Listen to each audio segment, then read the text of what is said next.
సిక్కోలు జిల్లాకు మణిహారంగా చెప్పుకునే Mulapeta green field port వడివడిగా రెడీ అవుతుంది. ఈ సంవత్సరం చివరి నాటికి పోర్టు సేవలు ప్రారంభించేందుకు సిద్ధమవుతోంది కూటమి సర్కార్. ఈ ఏడాది నవంబర్లో మొదటి కమర్షియల్ షిప్ ని మూలాపేట పోర్టులో డాక్ చేసేందుకు అడుగులు పడుతున్నాయి.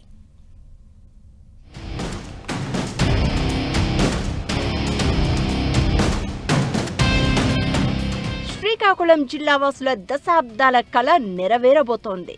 మూలపేట పోర్ట్ నిర్మాణ పనులు చివరి అంకానికి చేరుకున్నాయి. ఇప్పటికే గ్రీన్ ఫీల్డ్ పోర్ట్ ప్రాజెక్టు పనులు దాదాపు 75% పైగా పూర్తయ్యాయి. పోర్టులోని షిప్ బెర్తులు, బ్రేక్ వాటర్ పనులు దాదాపు పూర్తి కావచ్చాయి. జాతీయ రహదారి కనెక్టివిటీ, రైల్వే లైన్ నిర్మాణ పనులు యుద్ధ ప్రాతిపదికన కొనసాగుతున్నాయి. ఈ ఏడాది చివరి నాటికి పోర్టు పనులను పూర్తి చేసి ఆపరేషన్లు ప్రారంభించడమే లక్ష్యంగా ముందుకు సాగాలని కూటమి సర్కారు భావిస్తోంది.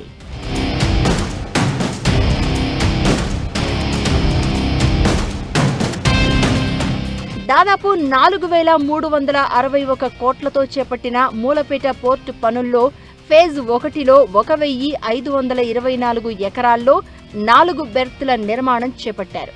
అయితే 2025 అక్టోబరు నాటికే పనులు పూర్తి చేయాలని లక్ష్యంగా పెట్టుకున్నప్పటికీ పనుల్లో ఆలస్యం జరిగింది.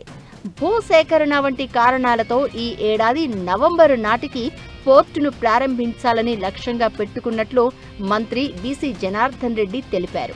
ఈ పోర్టు నిర్మాణంతో ఏపీతో పాటు తీర ప్రాంతం లేని సరిహద్దు రాష్ట్రాలైన ఛత్తీస్గఢ్, జార్ఖండ్, మధ్యప్రదేశ్, దక్షిణ ఒరిస్సా ప్రాంతాలకు ఇది అత్యంత అందుబాటులో ఉండే పోర్టుగా నిలవనుంది.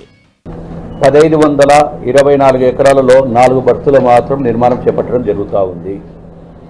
అదేవిధంగా తొలుత ఈ 2025 నాటికి పూర్తి చేయాలని లక్ష్యం పెట్టుకున్నప్పటికీ ఇక్కడ కొన్ని ల్యాండ్ ఇష్యూస్ కావచ్చు, కొన్ని అనివార్య కారణాల వల్ల కూడా కాలేకపోవడం జరిగింది. అది కూడా 2020 నవంబర్ నాటికి కంప్లీట్ చేయాలని చెప్పి ఆ యొక్క ఎవరైతే కాంట్రాక్టర్ ఉన్నారో ఆ ఏజెన్సీకి కూడా ఆదేశాలు ఇవ్వడము, వాళ్ళు కూడా చాలా స్పీడ్గా పనులు చేస్తూ ఉన్నారని కూడా చెప్తా ఉన్నాము.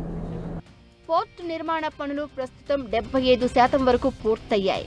బ్రేక్ వాటర్ పనుల్లో మొత్తంగా 92% పనులను పూర్తి చేశారు. డ్రెడ్జింగ్, రిక్లమేషన్ పనులు దాదాపుగా పూర్తిగా వచ్చాయి. అలాగే బెర్తులకు సంబంధించి మొత్తంగా 77% పనులు పూర్తి చేశారు. పోర్టుకి సమీపంలో ఉన్న 385 ఎకరాల భూసేకరణకు సైతం కేంద్రం అనుమతి ఇచ్చింది. మరోవైపు నిర్వాసిత గ్రామాలైన మూలపేట, విష్ణుచక్రం గ్రామాల ప్రజలకు నౌపాడ రైల్వే స్టేషన్ సమీపంలో పునరావాస కాలనీలను సైతం నిర్మిస్తున్నారు.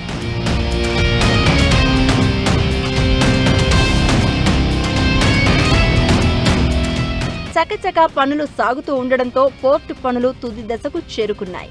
ఈ ఏడాది నవంబరు నాటికి పోర్టు కార్యకలాపాలు మొదలుపెట్టి మొదటి కమర్షియల్ షిప్ను మూలపేట తెచ్చేందుకు ఏర్పాట్లు చేస్తున్నారు.